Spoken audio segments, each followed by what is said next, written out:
Morning folks, slight change of perspective. As you can see, as opposed to staring at the front end, we've decided that we're going to look at the back end because that's where I have been doing most of the work. The bulk of the work's been done around here.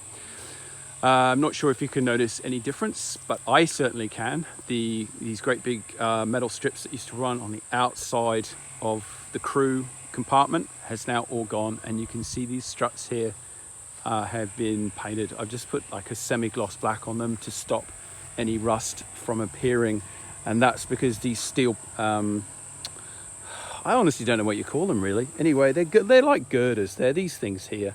So I've sliced and diced them, cut them off, and this is exactly how the bare bones of the crew compartment would have been. And as I've mentioned in an earlier video, about probably 2 feet from here. So about there is missing, that's been cut off. But otherwise everything else is as it should be.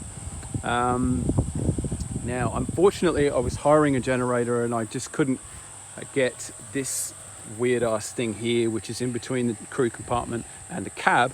And this is where the spare tire carriers would have been. You would have had a spare tire for the tractor itself, which is one of these guys, 10.50 by 18.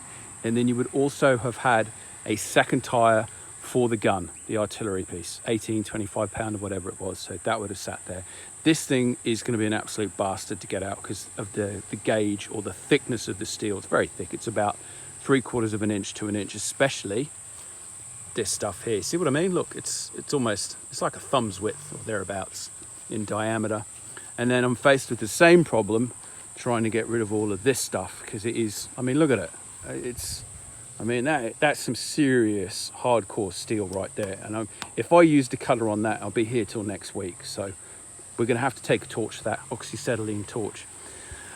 So apart from that, really, this has taken me 2 days. It does, I think, look a lot better. You know, you can start putting down wooden slats and stuff. Not that I would, because it's early days yet. And if I put wood on stuff like this, it would probably just rot in this climate. But there we are, we've got the skeleton, the bare bones of the crew compartment, looking a lot more like it would have done in World War II. So that's it, folks, very quick. Only, 2 minutes and 33 seconds. Signing out, till the next one.